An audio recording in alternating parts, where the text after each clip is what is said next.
Buenos días. El día de hoy voy a presentar lo que es el desempeño organizacional de los servicios de salud 1, porque esta materia va a estar dada en tres temas para que nosotros, o dividido en tres, para que nosotros podamos verlo de manera esquemática y que no sea un tema muy cargado porque tiene bastante contenido. Entonces, con respecto al desempeño organizacional, debemos de saber que hay tres teorías expectativas. Entonces, desde lo que es la perspectiva individual y organizacional, debemos de saber de que está primeramente dado por el esfuerzo individual, el desempeño individual, dado porque hay una iniciativa organizacional de premio o bien porque hay unas metas personales que se asimilan dentro de la organización. Entonces, ¿cuáles son esas tres teorías de expectativa? Está la primera, que es la relación de esfuerzo-desempeño, la relación desempeño-recompensa y la relación recompensa-metas personales. Entonces, permítanme.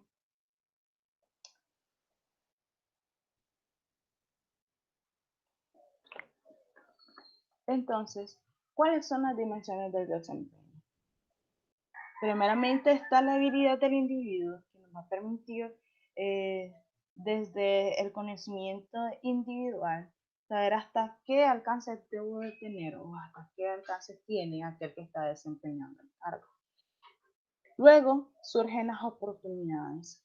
Ante el desempeño de ese cargo, ok, estás haciendo muy bien cada una de las funciones que se te han encargado y creo que mereces la oportunidad de obtener esto. Entonces ahí está en juego lo que es la recompensa. Para poder entrar a una motivación constante de ese empleado, de parte del empleador, y que puede haber un buen desempeño tanto individual como organizacional posteriormente. Entonces, todo esto de lo que habíamos hablado anteriormente está dentro de este cuadrito estratégico para que nosotros lo tengamos siempre en mano. Y aquí vemos de que está la integración de las teorías modernas de la motivación, que está en juego siempre lo que es la habilidad, la oportunidad, el esfuerzo individual, el desempeño individual, los cuales nos va a llevar a nivel organizacional, después de observar el comportamiento del individuo, a estrategias de reforzamiento dentro de la organización que nos va a pedir un sinnúmero de recompensas de parte del empleado para que él se sienta motivado al momento de estar laborando. Entonces, cada una de estas metas dirigen al comportamiento organizacional.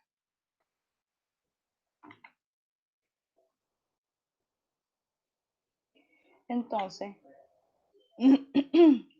con respecto a la aplicación de las teorías, se da la administración por objetivo, primeramente, luego el programa de reconocimiento a los empleados, así como el programa de participación de empleados, el programa de pago variable, que era lo que les había dicho anteriormente, que esta puede ser planes de pago basados en capacidades del individuo o prestaciones flexibles. Es decir, si el empleado tiene algunas necesidades económicas o tiene algunas necesidades a lo mejor estudiantil, entonces el empleador le puede decir, bueno, necesita dinero o alguna ayuda, de esta manera te podemos ayudar desde la empresa, pero todas estas estrategias son para que el empleado se quede con ellos laborando siempre. Entonces, ¿cuáles son otros temas importantes en la aplicación de las teorías? Todo basado en la motivación. Entonces, está en la motivación de los profesionales, de los trabajadores eventuales, de la fuerza laboral diversificada, de personal no calificado y también de personal con trabajo repetitivo, para que la monotonía no haga de que ellos desistan de sus trabajos normales. Entonces, ¿qué es la administración por objetivos? Es un programa que abarca metas específicas establecidas de manera participativa por un periodo explícito de tiempo con retroalimentación sobre el progreso de la meta. Entonces aquí existe una jerarquía de objetivos, está primeramente la de organización, la de visión, la departamental y la individual. Los pasos son los siguientes: la creación de metas en conjunto, acuerdo acerca de la mensurabilidad de los objetivos y su periodicidad, la ejecución de objetivos, la revisión periódica de avance del programa, la revisión final de la consecución de los objetivos, la reformulación de objetivos para próximos periodos.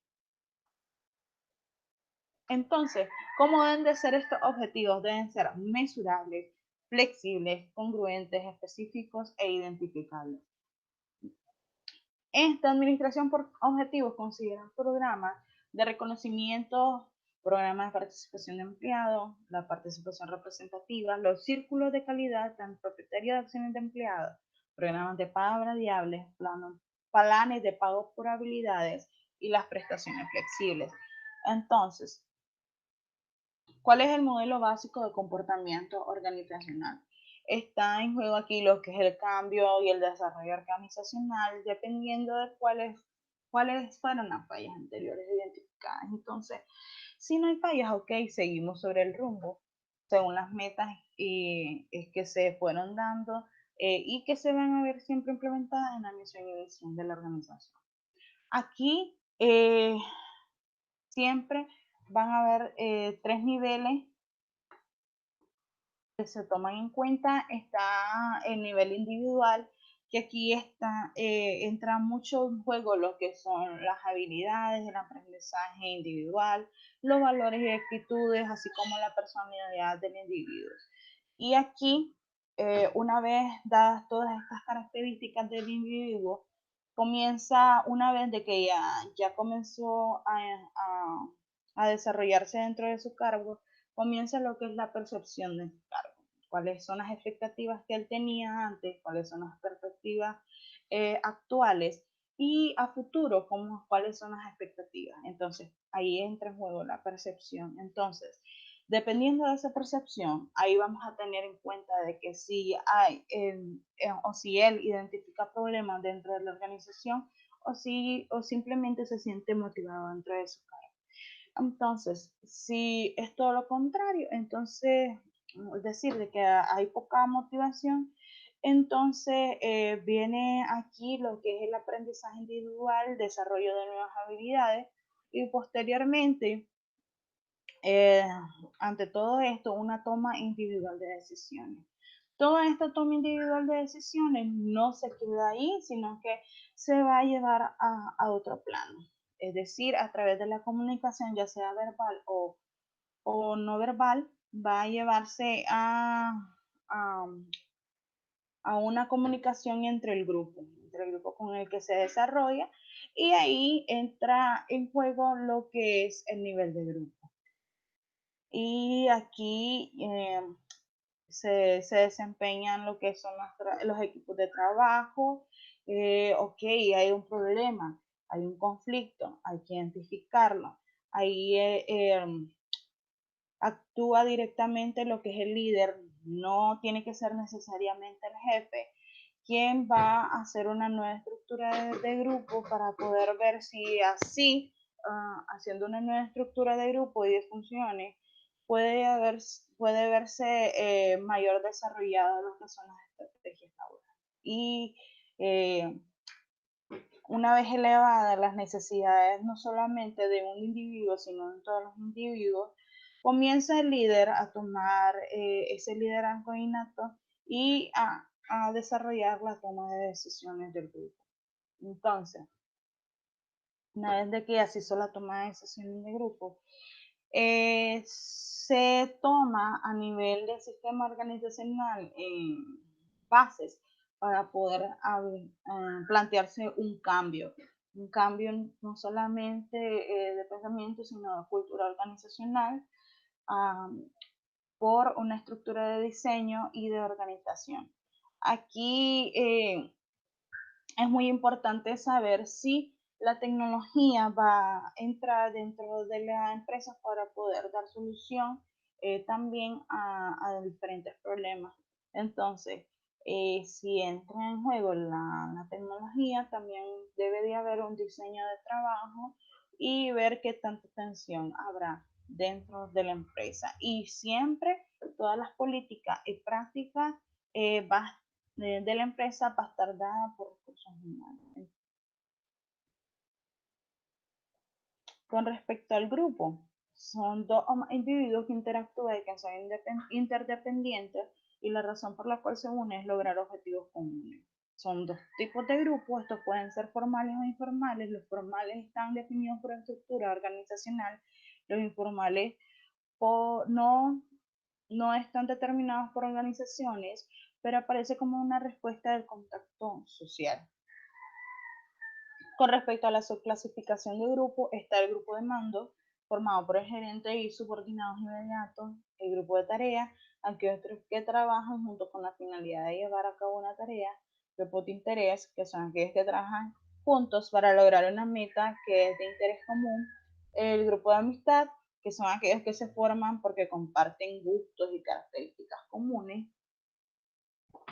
También debemos de saber que por qué o cuáles son las razones por las que se forman el grupo. Entonces, estos se dan por el sentimiento de seguridad, por estatus, por autoestima, afiliación, por poder y para el logro de una meta específica. Entonces, ante las etapas de formación de grupo, tenemos 6 etapas principales. En la etapa previa es la que se caracteriza por la incertidumbre. No sé cómo, no conozco a esta persona, pero me nace a lo mejor hablarle. Entonces, puedo hablarle o no hablarle, porque las tengo cerca. Entonces, ahí está el momento de incertidumbre. La etapa de tormenta se caracteriza por el conflicto, por la lucha de poder y el liderazgo. La etapa de normatividad se caracteriza por la relación estrecha y de cohesión. La estructura se solidifica más y se define lo que se espera en el comportamiento de cada miembro. En el desempeño, en esta etapa, el grupo es totalmente funcional.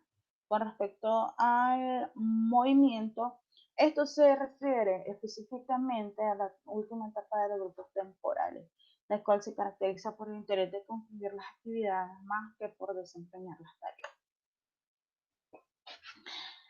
Entonces, es importante que en toda esta cuestión de trabajo en grupo esté dentro lo que es la sociometría, que es el análisis de la interacción en grupo.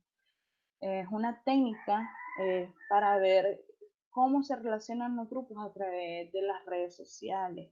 Estas están formadas por agrupaciones que tienen ciertas características en común, entonces estas se pueden clasificar por ello como agrupación direccional, si son grupos formales como departamentos de equipo, tipos de trabajo de comité.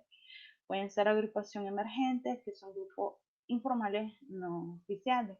La coalición, que son grupos de individuos que se reúnen temporalmente para lograr un propósito específico. La camarilla, que son grupos informales relativamente permanentes que involucran amistad. Y la agrupación estrella, que son individuos con el mayor número de conexiones en la red.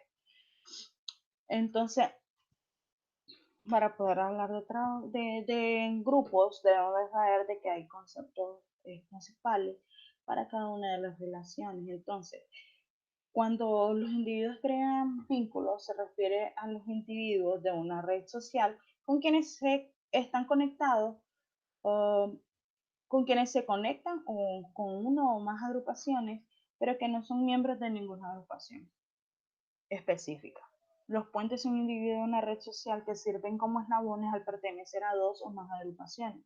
El aislante son individuos que no están conectados a una red social.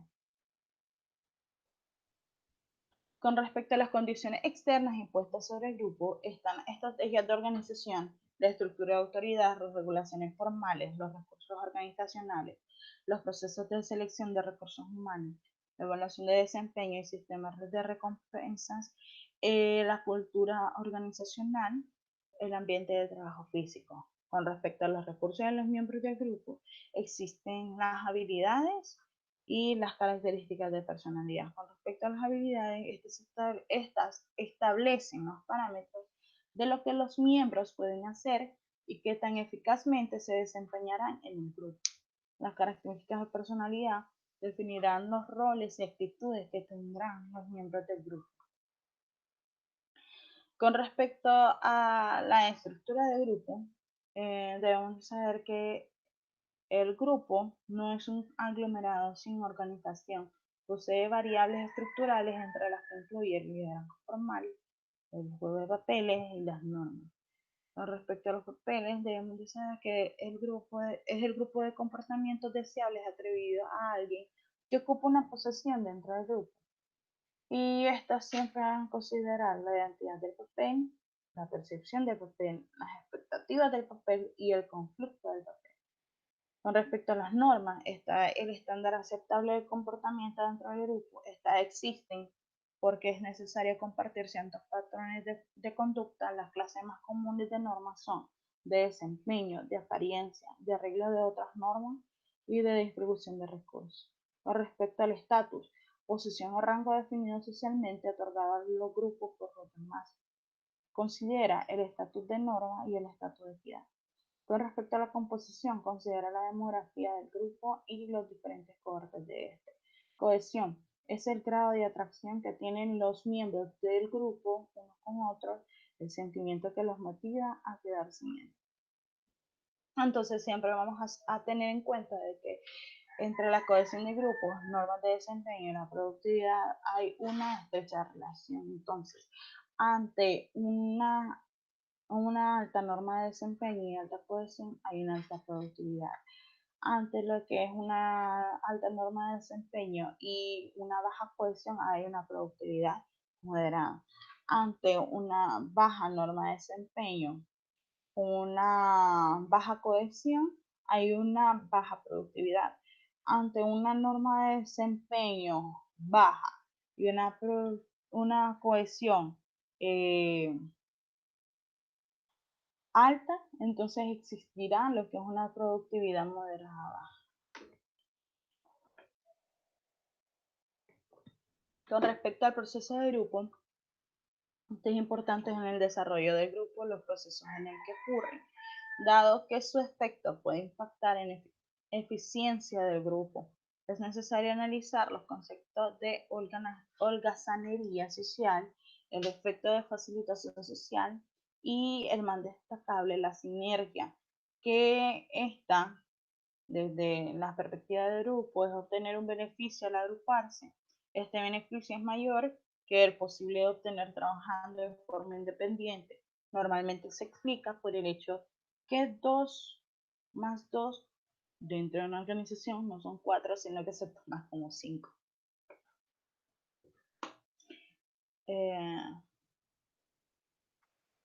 Con respecto a la percepción, este es un proceso por el cual los individuos organizan e interpretan sus impresiones sensoriales con la finalidad de darle significado a su entorno.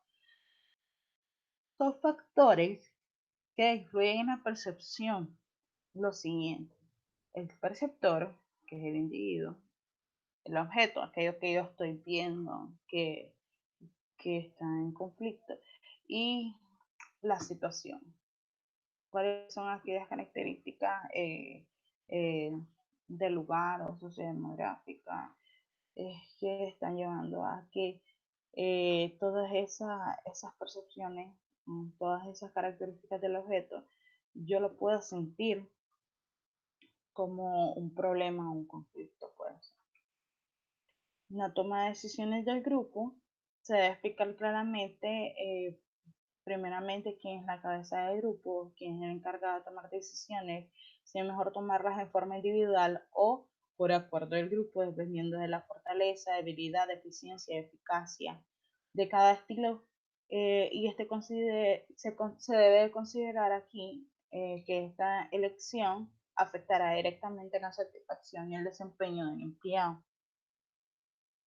Algunas técnicas comunes de toma de decisiones son grupos de interacción, tormenta de ideas, técnicas de grupo nominal, reunión electrónica. Dentro del grupo de trabajo, este es un conjunto de personas que interactúan principalmente para compartir información y tomar decisiones que ayuden mutuamente en el desempeño dentro del área que le compete. El equipo es el conjunto de personas cuyos esfuerzos individuales dan como resultado el desempeño con características sinérgicas. Entonces, con respecto a equipo y grupo, tenemos 4 características importantes de las cuales tenemos que diversar, es decir, que debemos de ver las diferencias entre uno y otro. Entonces, el grupo de trabajo, con respecto a la meta, comparte información, mientras que en el equipo de trabajo hay un desempeño colectivo. Cuando hay un grupo de trabajo hay una sinergia neutral, que a veces es negativa, y en los equipos es positivo. Cuando en el grupo de trabajo hay un sentido de responsabilidad individual y en los equipos de trabajo individual y mutuo. Cuando hay, con respecto a las habilidades, en un grupo de trabajo es aleatorio y variable y en los equipos son complementarios.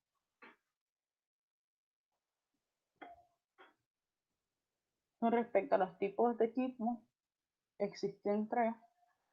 La de solución de problemas que abarca de 5 a 12 empleados, lo que se reúnen algunas horas a la semana con la finalidad de discutir las formas de mejorar la calidad, la eficiencia y el ambiente de trabajo. Los autodirigidos de 10 a 15 empleados que asumen la responsabilidad de sus antiguos supervisores autodirigen los programas, planes, controles, etc. Los interfuncionales están formados por empleados de diferentes áreas de trabajo que se reúnen para llevar a cabo una tarea y pueden ser por fuerzas de tarea. Para formar un buen equipo se debe tener en cuenta el tamaño óptimo, habilidades del participante y los papeles de cada uno. Con respecto a los papeles, estos pueden ser de productor, conector, asesor, consejero, de promotor, organizador, contralor, defensor y creador. Para lograr transformar a los individuos en elementos de equipo, este debe ser atractivo para ellos. Y esto es la clave del reto. En el proceso de formación se recomienda que exista un proceso de selección, entrenamiento y recompensa. Respecto a la comunicación, deben de saber de que generalmente es un problema, porque como yo puedo pensar una idea, el otro individuo no lo puede pensar de la misma manera, así que debe ser expresado de la mejor manera posible. Pero si a pesar de ello hay un problema ahí de comunicación, entonces debemos de rediseñarlo la manera de cómo comunicarnos. Entonces, debemos de saber de que la comunicación, las transferencias de información y el entendimiento del significado. Aquí entra en juego con respecto al mensaje, quién es la fuente, la codificación, el canal, la decodificación y el receptor del mensaje para hacer una buena retroalimentación de comunicación.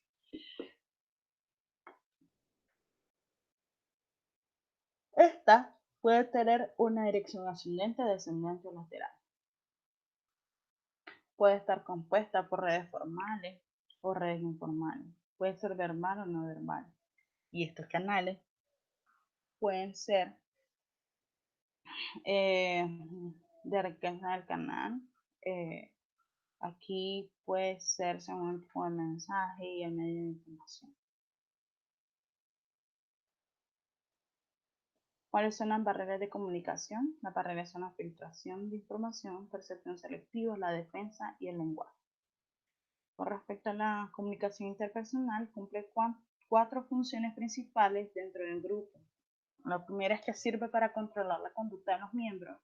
La segunda fomenta la motivación. La tercera es el escape para la expresión emocional de sentimientos y satisfacción de necesidades sociales. Y la cuarta facilita la toma de decisiones.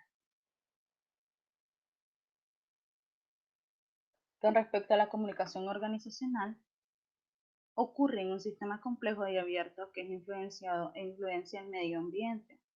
La comunicación organizacional implica mensajes, su flujo, su propósito, su dirección y el medio empleado.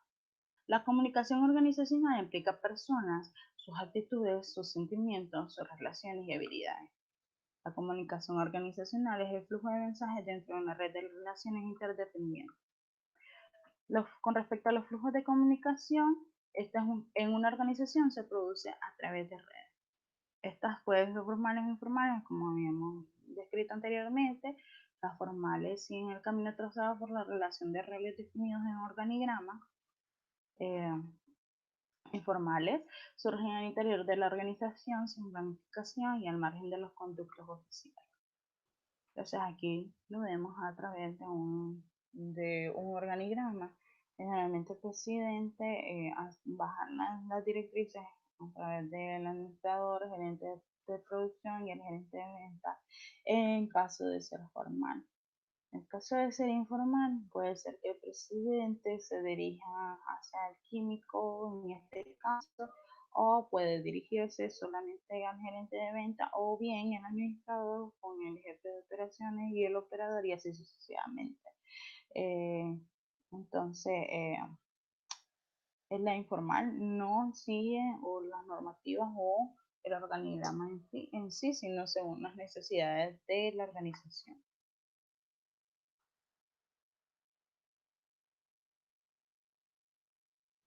Respecto a la comunicación descendente, es la dimensión de canales formales más frecuentemente estudiada. Aquí entra en juego la autoridad, la tradición, el prestigio. Incluye los mensajes que van desde el nivel jerárquico superior hacia los empleados de los niveles subordinados. Entonces aquí se pueden dar las instrucciones laborales, exposición razonada de los trabajos, procedimientos y prácticas, el feedback, el adoctrinamiento. Problemas del flujo comunicacional descendente, la confianza en métodos de difusión, sobrecarga de mensajes, oportunidad de información, la filtración. Cuando hay una comunicación ascendente, esta fluye desde los subordinados a la jefatura, empiezan preguntas, sugerencias, plantear problemas. Su buen funcionamiento hace que los empleados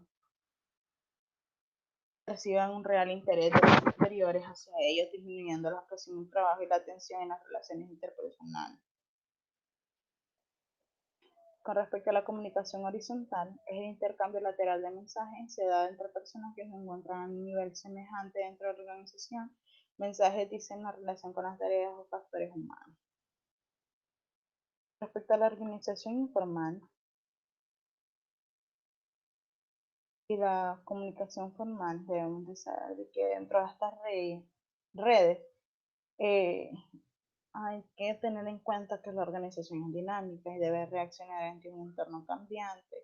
La red formal está basada en el organigrama, suele tener funcionamientos relativamente estáticos. Las redes informales son flexibles, rápidas y transmiten información con bastante exactitud. Las funciones de las organizaciones informales. Sirve para controlar la conducta de los integrantes del grupo de trabajo. Es un intento de parte de un grupo particular dentro del contexto de una gran organización para controlar las condiciones de su existencia. Actúa como un mecanismo para la expresión de las relaciones personales que generalmente las organizaciones formales no proporcionan. Los canales informales de comunicación son más rápidos, poseen alto grado de selectividad y discriminación y en general operan principalmente en el lugar de trabajo. Los sistemas de comunicación formal e informal tienden ambos a ser activos o inactivos. Respecto a las redes informales, estas son rápidas, son exactas en un 80%, contienen mucha información. Su difusión no sigue una serie de cadenas, sino que cada eslabón tiende a formar un racimo como atributo negativo. Estas redes de difusión son utilizadas a veces para propagar falsos rumores. Y eso es a lo que debemos de tener cuidado. Que según Alport y Potsman, un enunciado ligado a los acontecimientos cotidianos, destinado a ser creído, transmitido de una persona a otra, normalmente de boca en boca, sin que existan datos concretos que permitan establecer su exactitud. Declaración destinada a ser creída, que se refiere a la actualidad y se difunde sin verificación oficial. Un informe o una explicación no verificada que circula de una persona a otra y se refiere a un objeto, acontecimiento o cuestión de interés público. Los rumores son noticias improvisadas que resultan de un proceso de discusión colectiva en cuyo origen hay un acontecimiento importante y ambiguo. Entonces es necesario prevenirlo. En este caso hay planes, El primero es por parte de la gerencia, y aquí se debe impedir como primer paso los rumores que se convierten en norma. Segundo, luchar para aumentar y mantener la confianza y credibilidad. Tercero, mantener a su audiencia informada en forma regular a través de una serie de canales de comunicación. El cuarto, ajustar cada comunicación a las necesidades específicas de información de la audiencia receptora. El quinto, establecer una línea directa continua que abarque publicaciones electrónicas en Postgres y de preguntas y respuestas en forma regular. El sexto, monitorear los efectos posibles de rumores respecto a los hechos externos, por ejemplo, cambios en el volumen de ventas, actitudes internas, por ejemplo, el estrés en los empleados y comportamientos internos. Durante el tratamiento del cambio organizacional, para evitar los rumores, se deben establecer los valores, explicar los procedimientos a través de los cuales se decidirán los cambios venideros, proporcionar una línea temporal, es decir, cuando está disponible cierta información, divulgar el cambio en una etapa temprana aún si la información es incompleta, establecer comités para explorar las alternativas de cambio como parte de un proceso de planificación de cambio abierto y de colaboración, alentar a las personas potencialmente afectadas a prepararse para cada posible resultado y para el tratamiento de los rumores existentes, confirmar el rumor verdadero a aquella parte del rumor verdadero, evitar una respuesta del tipo sin comentarios, refutar un rumor falso, refutar el rumor falso ya sea a través de un nivel adecuado o de una fuente externa confiable, refutar el rumor con un mensaje claro, fuerte, conciso y recordable, eh, refutarlo también basado en la verdad y con mensajes coherentes. Eso sería todo. Muchas gracias.